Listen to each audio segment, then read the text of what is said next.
Halo, Pak Teguh. Pagi, Pak. Izin Pagi. bertanya, Pak. Iya, Pak.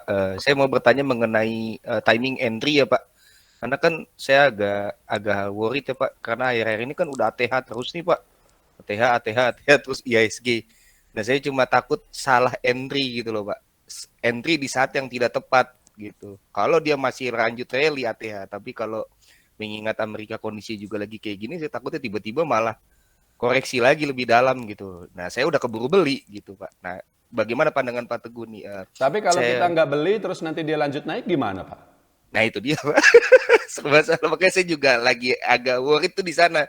Memang saya masih cari-cari yang murah, saya cicil dikit-dikit gitu. Tapi saya nggak full power gitu, Pak. Nah, itu yang saya mau tanya, Pak. Jadi Pak Kresna maunya gimana nih? Apakah kita Saya mau nanya. Saya paham sih maksud pertanyaannya. Iya, iya. Saya paham maksud pertanyaannya. Saya sangat paham. Apa? Pak Kresna mencoba memprediksi kan berarti kan ke depan ini Betul, pasar itu gimana sih mau naik atau turun. Kalau kita bisa punya gambaran bahwa dia akan naik ya kita akan beli.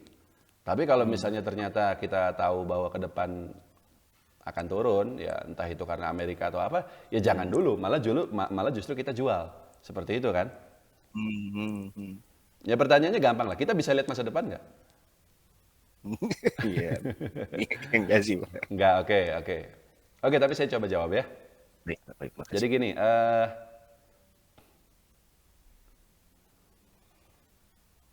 namanya IHSG itu memang akan pada waktunya akan all time high.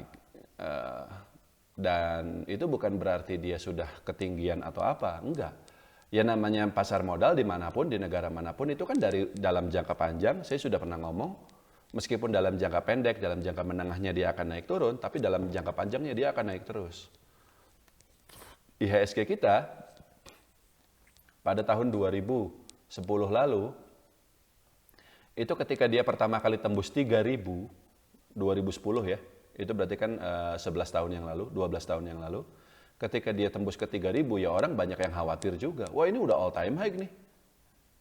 Apakah nanti besok akan turun dan seterusnya. Dan memang IHSG sempat crash juga. Dari 3.000 itu sempat dia turun sampai 2.500. Itu di bulan Mei 2010. Waktu saya masih pertama kali sekali belajar saham ketika itu. Tapi sekarang bagaimana IHSG? Udah berapa? Udah 6.000. Sebentar lagi 7.000. Tapi memang waktunya panjang. Udah 10 tahun lebih. Dan dalam perjalanannya apakah dia naik terus? Ya enggak, ada turun-turunnya. Lah tahun 2020 kemarin dia crash dari 6.000 sampai 3.900 dan seterusnya. Tapi dalam jangka panjang dia akan naik terus. Dan kalau saya bilang Pak Kresna, misalnya 10 tahun dari sekarang, tahun 2030 IHSG ke 10.000, percaya nggak? Iya, percaya sih, Pak. Kalau Masuk ngeliat akal rally kan? ini, Masuk akal masuk kan? akal.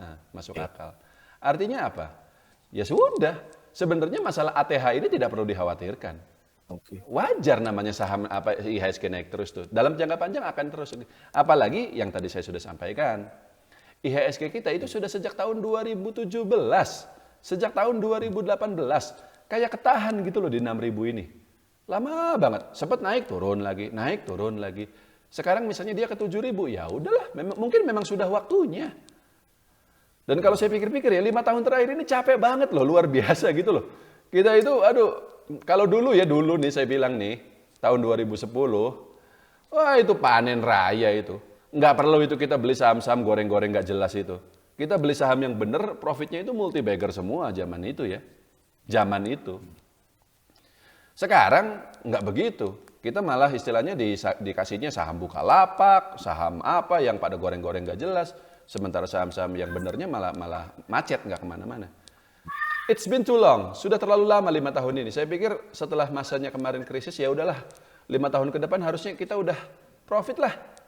Udah capek juga saya nunggunya gitu loh. Jadi apa namanya mudah-mudahan 5 tahun ke depan kita beneran jadi sultan gitu loh. Nah tapi gini, Insya Allah. insya Allah. Nah, kita naik umroh apa berangkat haji umroh sekeluarga kan gitu. Itu cita-cita saya dari dulu. Sekarang udah bisa tapi nggak bisa gara-gara corona seperti itu. Tapi ya udahlah. Nah balik lagi. Jadi sebenarnya masalahnya bukan di ATH-nya Pak. Itu sih kata kuncinya. Jadi saya nggak bilang juga bahwa Nggak apa-apa, beli aja. Nanti juga dia akan naik lagi lebih tinggi. Ya balik lagi, kan kita nggak bisa prediksi. Kita cuma bisa lihat tanda-tandanya, langit mendung, segala macam. Sudah saya jelaskan di video seminar yang advance ya. Tapi, kalau misalnya untuk saat ini, memang saya bisa katakan lebih banyak kondisi yang lebih positif, sisi positif di pasar ini daripada sisi negatifnya. Sok, sisi negatifnya apa sih? Amerika, pasar mungkin akan turun. Itu doang udah. Omikron. Ya, udahlah, capek lah kita ngomongin corona terus ya. Udah 2 tahun lebih gitu loh. Dan sekarang ini kan istilahnya nggak kayak yang kemarin yang memang orang pada panik nyari tabung oksigen segala macam. Udah beda kondisinya. Tadi saya juga sudah jelaskan, kita udah divaksin segala macam. Dan kinerja-kinerja emiten, tadi juga saya sampaikan, kemungkinan untuk yang berbasis komoditas, batu bara segala macam itu akan profit. Laporan keuangannya perbankan, BCA segala macam, BNI udah pada keluar. Hasilnya bagaimana? Bagus, nggak ada masalah.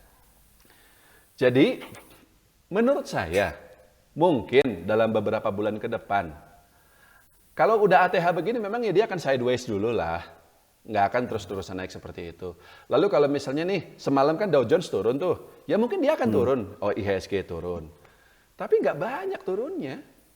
1%, 2%, 3%, habis itu berhenti, ya. IHSG di 6.600 berhenti, penurunannya di situ. Habis itu naik lagi. Habis itu turun lagi.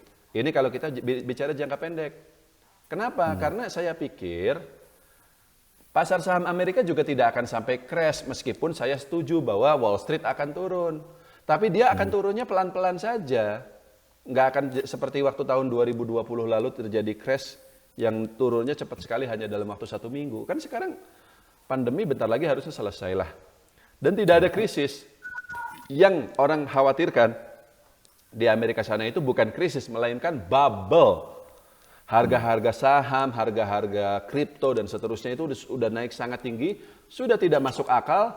Saham Tesla, PER-nya itu mencapai 150, PBV-nya mencapai 35 kali, itu jelas tidak masuk akal.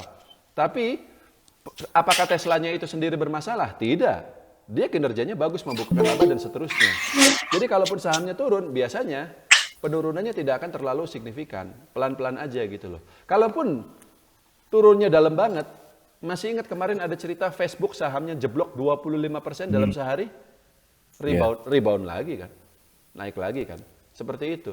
Jadi kalau misalnya penurunannya tidak crash, tidak mendadak, biasanya dampaknya terhadap bursa-bursa saham lain di seluruh dunia termasuk Indonesia itu juga akan minimal. Dan pergerakan pasar kita tetap akan dipengaruhi lebih besar oleh kondisi fundamental ekonomi dan kinerja emiten di dalam negeri, di mana kabar baiknya adalah ekonomi kita so far so good. Kita sudah mulai mengarah ke pemulihan seperti sebelum pandemi. Jangan salah loh Pak, tidak semua negara seperti kita. Bapak Ibu tahu kenapa sekarang ini banyak orang pergi ke Turki? Banyak orang jalan-jalan ke Kapadosia yang it's my dream, bla bla bla. Karena di sana lagi murah-murahnya. Murah-murahnya. Lira itu yang dulu satu lira itu 8.000 rupiah, sekarang cuma 1.500. Harga kebab di sana tetap 5 lira. 5 lira dikali 1.500, enggak 10 lira. Jadi harga kebab yang dulu 75.000, 80.000 satu kebab, sekarang 1.500, 15.000. Udah kayak di Indonesia gitu loh. Kalau ke Eropa itu satu orang itu minimal 40-50 juta rupiah lah kalau untuk ikut tur itu. Sekarang kita ke Turki itu 10 juta udah bisa. Dan kenapa kok bisa murah? Karena lagi krisis Pak di sana. Mereka butuh devisa sebesar-besarnya dari turis masuk itu. Karena nilai mata uangnya anjlok. Argentina juga sama, lagi krisis. Tapi kita enggak. Kita memang belum pulih 100%, tapi kita so far so good. Karena ya ini ya, perkembangan ekonomi digital seperti sekarang kita bikin webinar segala macam juga sudah umum sekali. Dan jangan salah, kan saya bikin kayak gini dapat duit juga Pak. Nah itu menggerakkan ekonomi itu, seperti itu gitu. Dan itu nggak cuma saya kan, semua orang seperti itu. Sudah cukup Pak Krisna? Cukup Pak, makasih banyak Pak. Ya masih.